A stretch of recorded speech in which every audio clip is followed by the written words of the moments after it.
Yeah. Morning, Now, Clement. Thank you for taking the time to participate in this interview this morning. Perhaps if you could just start with sharing a little bit about who you are and where you're working. okay. Thank you, Roshan, and thank you for getting me on board. So I'm Clement Nunzi, like you highlighted. I'm a occupational therapy lecturer at the University of Zimbabwe, specializing in mental health, and I am a PhD candidate at the University of Cape Town. And I'm doing research in social inclusion, tackling stigma, substance abuse, and HIV. Okay, thank you. So you recently had a very interesting community engagement project in Harare. Can you tell us a little bit more about it, please? Okay, yeah, thank you, and thank you for the positive sentiment about it. So the community and public engagement project that I had was a brainchild of the preliminary findings of my PhD study. And from those PhD studies, I had started to find out that there was a high prevalence of stigma that was associated with substance use and HIV, and it was impacting on the functionality of those who were dually inflicted in the community. And part of my participants were coming from a specified high density suburb, which I then targeted to engage in this community engagement. So I thought it was good that I use a creative medium to engage the people of that community and use a group, a population group that was more creative and that was more forthcoming and that was easily accessible to push the agenda. I wanted to achieve the objective of creating a critical discussion about the issues surrounding stigma and social inclusion in the sense of fighting stigma and promoting social inclusion in this young adult group. Then I accessed the pupils of school going age to engage in a competition where they would portray the image of social inclusion and fighting stigma in substance abuse and HIV through three mediums. So that was poetry, creative visual arts, and music. So we did a preliminary round of competition, screened the art pieces, and found those which we had captured the theme very well. Those were then mentored and given feedback about the art pieces on how to improve them. And then they were invited to come into the grand final. From the grand final, we invited stakeholders in the community, including policymakers, because we wanted the discussion and the critical conversation to also spill over into the policy making, or church organization, non-governmental organization, schools in the community, and the participants, and even the people who were dual afflicted with substance use and HIV come to the fore.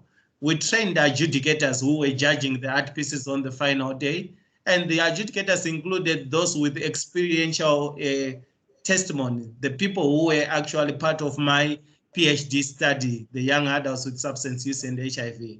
And in the grant event, we ran the competitions. We invited other artists and we video recorded it because we wanted the conversation to continue happening in the community. We also used the print medium and campaign material branded t-shirts so that even when we leave out the community, the mark is there. People are still talking about it. The community is still speaking about the community engagement. That's what I can say. And to date, other people are reposting their images of how they participated in the community engagement. So yeah, that's how it went about. Hmm. So very interesting. So it sounds as though the community members who were involved and the competitors really took this call to talk about stigma against people with HIV and substance use as an opportunity to engage with each other. So I'm just, in terms of the people who were involved, the competitors, and like you said, the adjudicators were people with these dual diagnoses. What were some of the stories that emerged as the experiences of participating that you recall?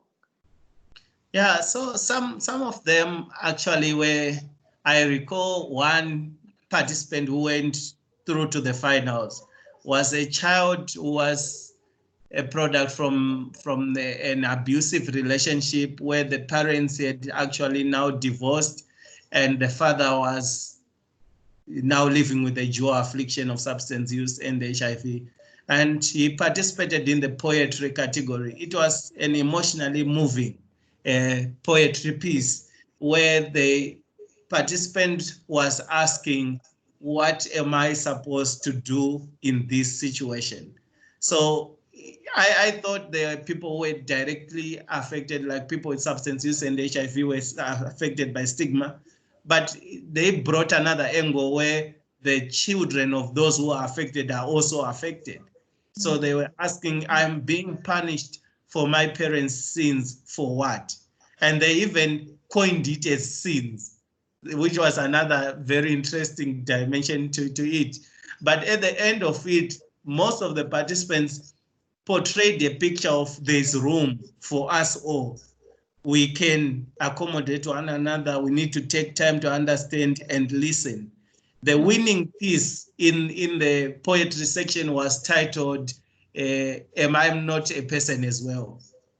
So it was more in the question mode, portraying somebody with a dual affliction of substance use and HIV, asking that question.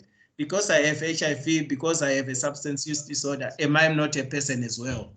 I can still go to work. I can still form a family. I can still be treated and be like you tomorrow. Am I not a person as well? So what warrants my stigma and discrimination today?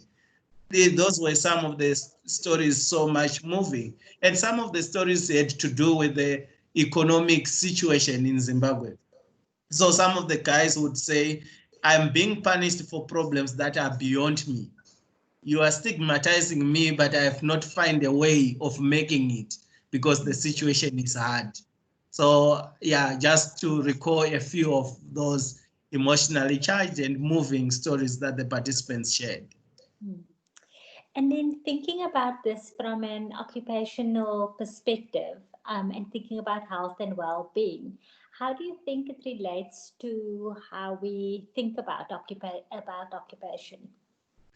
Yeah, so taking it from that occupational perspective, my use of creative medium, so creative medium in the form of art, poetry, and music, was an occupational platform. They had to engage in a certain medium, which was the medium, in this case, an occupation, in order for them to send a message. So occupations then come to the fore as vehicles of change, as vehicles of transmitting messages, as vehicles of even, because the other message we have received from the communities, some of them have went back to their schools and formed art clubs where they are promoting this. So occupation can be a foundation for forming some of these networks, these campaigns, and also the idea of the people are brought together when occupation is used as a medium.